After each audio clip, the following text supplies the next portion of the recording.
Assalamualaikum warahmatullahi wabarakatuh. Selamat pagi, salam sejahtera bagi kita semua.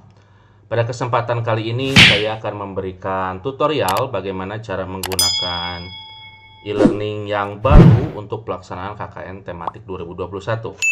Para mahasiswa sekalian perlu dicatat bahwa untuk pelaksanaan KKN 2021 itu ada e-learning khusus atau LMS khusus, yaitu Jarti Sunda.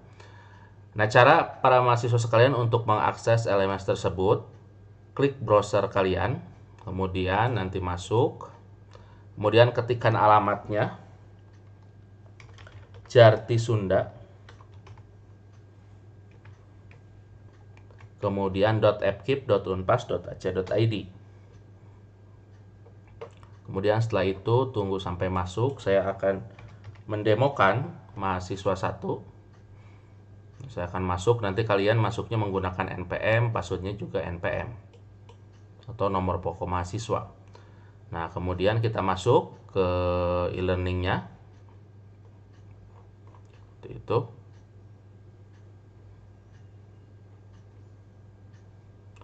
Nah, kemudian setelah masuk nanti akan ada satu kursus, namanya yaitu nama pembimbing para mahasiswa sekalian. Nah, saya akan perlihatkan ini kursus asli, kemudian nanti saya akan mencontohkan di kursus lain yaitu TOT gitu, seperti itu. Kenapa? Karena di kursus asli di sini ini tidak bisa kita demokan karena waktunya sudah di-set sesuai dengan pelaksanaan KKN. Nah, saya akan klik nama dosen. Nah, ini kursus asli para mahasiswa sekalian. Nanti di sini akan ada informasi mengenai KKN tematik 2020-2021. Nah, di sini ada definisinya. Kuliah kerja nyata tematik merupakan kegiatan wajib yang harus ditempuh oleh seluruh mahasiswa FKIP. Kuliah kerja tematik merupakan suatu bentuk pendidikan dan cara memberikan pengalaman belajar kepada mahasiswa untuk hidup di tengah masyarakat. Nah, ini adalah deskripsi dari pelaksanaan KKN tematik. Kemudian di sini ada tabel rencana pelaksanaan KKN tematik. Di sini ada informasi waktu-waktunya. Yang pertama, pengelepasan KKN tematik yaitu 5 Agustus 2021, kemudian pembekalan dan penyusunan program kerja 6 sampai 7 Agustus 2021, pelaksanaan KKN tematik 9 sampai 18 Agustus, laporan 19 sampai 21, penilaian KKN 19 sampai 26. Nah, para mahasiswa sekalian perlu dicatat bahwa tanggal-tanggal ini harus dipatuhi. Contohnya seperti nanti pelaksanaan program kerja, pelaporan program kerjanya harian itu harus dilakukan. Karena di sistem sudah di-set apabila tidak dilakukan gitu nanti tidak akan bisa mengerjakan kegiatan selanjutnya. Hal yang pertama, para mahasiswa sekalian, klik di sini yang pembekalan. Kemudian nanti di sini ada web meeting. Jadi ini silahkan untuk diklik, nanti akan masuk ke web meeting yang disediakan. Kemudian setelah itu nanti akan akan bisa mengikuti aktivitas selanjutnya. Nah, pastikan ininya tercentang para mahasiswa sekalian. Jadi ini silahkan diklik, kemudian setelah itu nanti ininya akan tercentang. Setelah tercentang, para mahasiswa sekalian nanti bisa melakukan penyusunan program kerja sesuai dengan waktu yang ada gitu. Nah, di sini penyusunan program kerja, langkah yang pertama itu silahkan ketika program kerja sudah jadi, nanti diupload di forum ini. Nah, nanti di sini kemudian diberikan sebuah topik di sini nanti oleh dosen para mahasiswa sekalian atau oleh mahasiswa sekalian juga dipersilahkan. Sini penyusunan program kerja. Penyusunan program kerja. Nanti kami akan instruksikan kepada dosen untuk membuat forum diskusi gitu. Nah, kemudian setelah itu nanti silakan lakukan diskusi di sini dengan dosen pembimbing sampai nanti para mahasiswa sekalian itu mengupload LK1. Bentuk LK1 itu seperti apa? Lakukan diskusi hangat di sini. Kemudian nanti para mahasiswa sekalian mengupload LK1. Nah, nanti di sini nama mahasiswa silahkan dituliskan. NPM-nya dituliskan, identifikasi masalah, identifikasi potensi diri, analisa penyelesaian masalah, program yang diajukan, indikator kinerja, ini sampai beres, diisi semuanya oleh para mahasiswa sekalian. Nanti untuk informasi mengenai bagaimana program kerja dan sebagainya itu akan diinformasikan ketika pelatihan, kemudian akan diinformasikan juga oleh dosen pembimbing. Nah, kemudian setelah di sini pembekalan program kerja, jangan lupa program kerjanya untuk diupload di sini. Kemudian setelah itu lakukanlah kegiatan refleksi penyusunan program kerja. Nah, ini tidak akan tidak akan bisa lanjut sebelum yang program yang sebelumnya, yaitu forum diskusi penyusunan program kerja itu bisa dilakukan. Nah, ketika saya klik di sini, penyusunan program kerja tidak akan aktif karena penyusunan program kerja itu tanggal 8. Nah, seperti yang saya informasikan sebelumnya, ini adalah kelas yang asli. Kemudian kelas asli ini tidak akan bisa dibuka kecuali pada waktu yang sudah kami tentukan gitu. Nah, oleh karena itu kami akan mendemokan di kelas yang tidak asli atau di kelas yang digunakan untuk pelatihan. Nah, kemudian di sini penyusunan program kerja. Nah, di penyusunan program kerja ada LK, di sini diupload. Jangan lupa di forum diskusinya untuk diupload. Kemudian refleksi untuk diisi.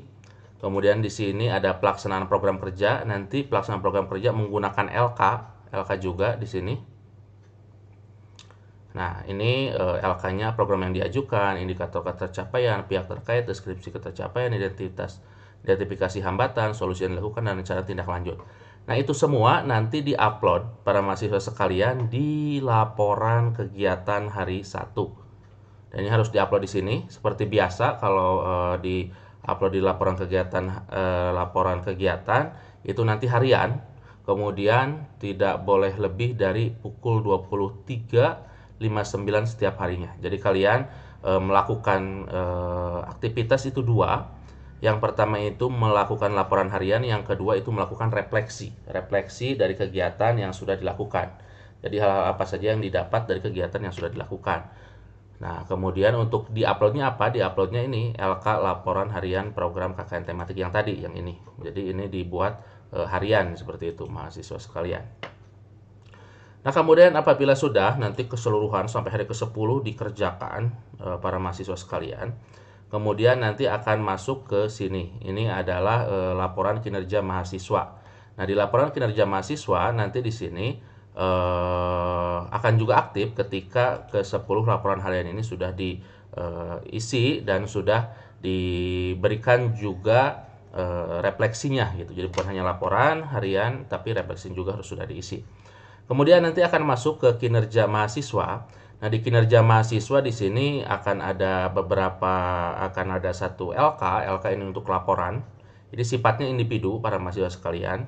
Jadi ini sifatnya individu, kemudian di sini ada perencanaan program, pelaksanaan program, kemudian sampai kesimpulan rekomendasi. Seperti itu. Nah, setelah itu para mahasiswa kalian nanti masuk ke laporan akhir. Nah, laporan akhir karena ini disusun oleh kelompok, nanti silahkan diupload di sini. Nah, kelompok, dosen pembimbing, kemudian lembar pengesahan.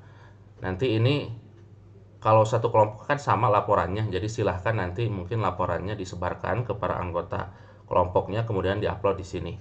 Dan formatnya tentunya dalam bentuk PDF supaya nanti bisa ditandatangani oleh dosen pembimbing. Seperti itu para mahasiswa sekalian.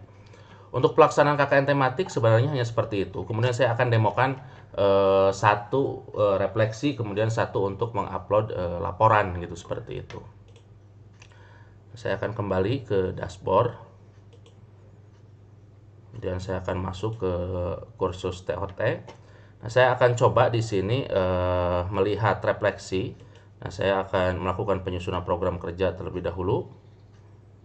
Nah, contohnya di sini sudah ada forumnya. Di sini forumnya sudah ada. Kemudian saya sudah memberikan laporan. Ini terlampir. Saya berikan penyusunan program kerja Kemudian jangan lupa nanti ke sini klik lanjutkan supaya nanti bisa melampirkan berkasnya. Nah, sebelum melampirkan berkas tentunya kalau mau diskusi dulu terlebih dahulu diperbolehkan. Jadi apa namanya tuh, mau kata-kata terlebih dahulu, kemudian lain sebagainya. Ketika sampai ke LK1 ini kan tentunya ada diskusi terlebih dahulu, itu diperbolehkan para mahasiswa sekalian ya. Nah, kemudian setelah seperti ini, itu adalah cara untuk mengirimkan laporan. Kemudian di apa namanya itu, di kegiatan refleksi, nanti ini silakan dicentang. Kemudian nanti masuk ke, kalau ini tidak centang otomatis seperti itu, silakan untuk dicentang. Kalau ininya sudah otomatis, nanti diamkan saja seperti itu para mahasiswa sekalian. Nah, kemudian di refleksi ini apa namanya tuh, karena di sini di setnya juga sudah tanggal 3 Agustus ya, seperti itu. Jadi untuk refleksi intinya para mahasiswa sekalian bahwa kita coba kalau yang bawah tanggalnya berapa. Nah, kalau yang ini juga sama ya. Jadi para mahasiswa sekalian intinya di kegiatan refleksi nanti akan diinformasikan juga ketika pelatihan langsung. Di kegiatan refleksi intinya itu adalah mengisi refleksi harian. Dan itu ketika diklik bentuknya seperti soal uraian ketika kalian mengikuti ujian seperti itu. Begitulah para mahasiswa sekalian, mohon maaf apabila ada kata-kata yang salah. Tetap jaga protokol kesehatan, kemudian tetap untuk berdoa agar semua kegiatan yang kita lakukan dapat berjalan dengan lancar. Terima kasih atas perhatian para mahasiswa sekalian. Mohon maaf apabila ada kata-kata yang salah. Saya akhiri dengan ucapan alhamdulillah. Terima kasih. Wassalamualaikum warahmatullahi